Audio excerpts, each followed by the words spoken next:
Hey everyone, welcome. If last year I had the chance to introduce to you a Diamondback hardtail, what I have this time is a 130, 140 millimeter full suspension trail bike from SportChek that, to my surprise, has perfect specs just to take it out of the store, come to your local trail, and enjoy. So let's check this out. This bike is called Diamondback Wrath, and it comes in two models. SportChek sent me the more expensive version of this bike. However, if you look on their website, you're gonna see that they have a Wrath 1, a cheaper bike. So in this video, I'm gonna talk about the components used to build these two bikes, and I'll give you the difference between the two. I'm also gonna talk about the frame, which I think is very well made. And finally, we're gonna take the bike to the local trails and see how it performs. The three contact points between you and the bike are the pedals, and you see this nicely branded Diamondback platform pedals, removable pins. This is rolling on ball bearings. Second point of contact is the saddle, WTB Silverado. This sits on top of a KS Rage dropper post, 30.9 millimeter seat tube, and this provides a 150 millimeter drop for this medium frame. Lock-on grips that are safe and secure, a no-name dropper remote that works just fine. Handlebar is 760 millimeters, something that is quite common these days on modern bikes. 50 millimeter stem, and here you can see the SLX shifter, Shimano SLX 12-speed shifter, and believe it or not, these are Shimano Deore M6100 proper Shimano brakes for a trail bike. Two piston calipers that are using 180 millimeter. These are Shimano Rotors RT54, 180 millimeters front and rear. Really good stoppers for a bike like this. I mentioned the SLX shifter, 12-speed shifter, because that's what they've installed here. This is the 10 to 51 tooth SLX cassette. You have also an SLX derailleur. This is rolling on a KMC 12-speed chain, and you come up to the front and you see this is where they cut a bit of cost. This is a Deore, so 6100 crankset, 30 tooth chainring, and you can see here the frame probably allows for a 32, but that would be the maximum. You have a threaded bottom bracket, and you see this MT500, so modern bottom bracket from Shimano. And to my surprise, you're gonna see that these are 170 millimeter cranks. The new style of riding kind of involves shorter cranks. Nice to see 170 as opposed to the usual 175 cranks. Both Wrath models use the same wheel set, and you can see here the WTB rims. STI I30 means 30 millimeter ID.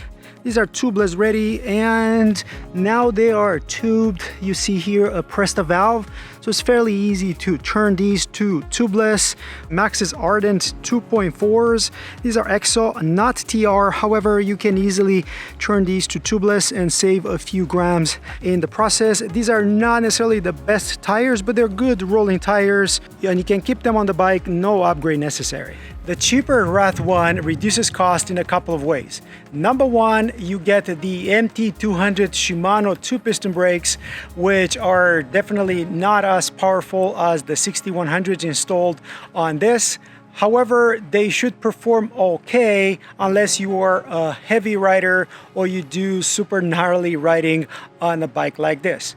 And the second difference is going to be that you're only getting 11 speed. But the 11 speed comes in the form of the Q's U6000. That's a group set newly introduced by Shimano. I have quite a few videos. I'm gonna post them up in the corner. We have the U6000 running on one of our bikes, and it works very, very well. You would be surprised by the new tech called Link Glide from Shimano. Also, Q's comes with a lower price tag and is supposed to last 3 times as long as SLX 12 speed. So if you are after lower cost of ownership, a Wrath 1 would be the ticket for that. Bike as equipped from the factory, including the pedals, comes up to 15.7 kilograms. that is 34.7 pounds. But I can tell you that when riding the bike, we didn't notice the weight of the bike that much. That usually happens when the proportions of the frame are well designed and when it works in sync with the suspension and the suspension tuning. So why don't we take a look at the frame? If you look here at the wheels around the head tube, it would be hard to tell. This is very similar to something that Trek or Giant would produce. You go back here to the seat tube, the same thing. Very, very nice finish of the aluminum welds pretty much everywhere. A standard aluminum frame would have welds that look like this. This is not looking bad at all, but again, in comparison, this looks like a carbon finished frame. You have different profile of these different tubes. The tire clearance, this is a 2.4 tire, still have room here maybe for a 2.5, no more than that. You have a pivot here on the seat stay, which kind of tells you that this is a single pivot linkage driven suspension that seems to work very, very well. And what I like about this is that the torque needed for all these pivots is encrypted right on the bolt itself. RockShox is definitely a premium shock. You see the Deluxe Ultimate 65mm written right here as the max travel. This is a 230 by 65. For the shock damper, you have this little lever that provides you with an open position.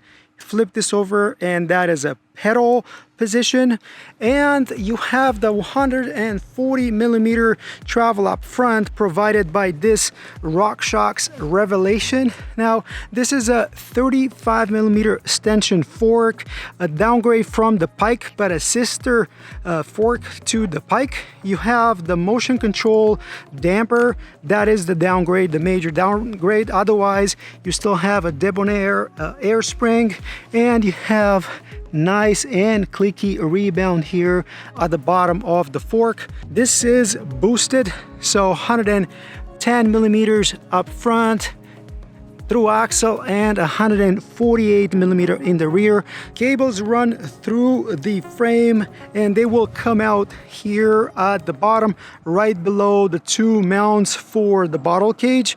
This will then feed your cables through the chainstay all the way to the back to the brake or your shifter. With the bike upside down, you can see again the threaded bottom bracket and the ISCG tabs where you can install a chain guide. Geometry of this frame is fairly modern as well, with a 66 degrees head tube angle and a 75 degrees seat tube angle. This is pretty much what's expected of a trail bike these days. Chainstays are 440 for all sizes, and reach for a large frame, you can see how you get all the way up to 470. That would be very close, if not identical, to what I have on my old Santa Cruz Tallboy version 4. Wrath 1, the cheaper version of this bike, comes in blue. Otherwise, all the geometry is identical, and it comes with Santour suspension. That is considered to be a cheaper suspension, but I don't expect it to behave much different than the RockShox that this model has already installed. But how does this bike actually perform on the trails?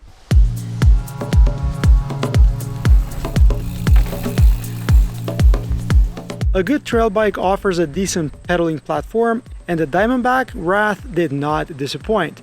We kept the shock in the open position most of the time, but we also tried the pedaling position.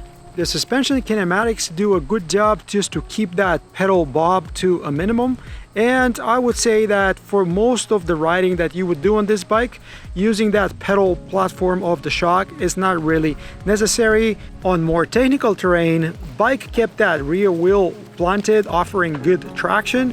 With that 75-degree seat tube angle, you might have to slide forward on the saddle here and there, but only again on the steepest climbs. Point the bike down, and the bike's geometry and burly frame will reward you with a composed and stable bike that doesn't ping you off of every obstacle. The RockShox suspension was very well balanced front and back for the moderately rough terrain and 3-4 foot drops that we tried the bike on. Some would ask about the playfulness of a bike like this, and in the right hands, the bike is very capable. You can pop off every root and rock with relative ease. I would argue that your skills would probably be the limiting factor, not the bike itself.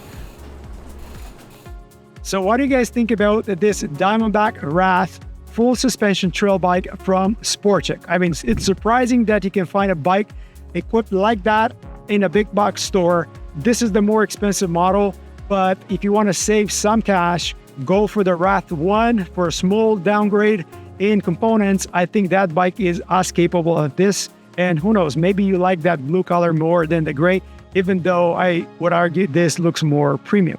Do you guys have any questions for me? Let me know in the comments below. Let me know if you liked the video. If you did, don't forget to like, subscribe, comment. And until next time, hope to see you folks on the trails. Cheers, guys. Cheers.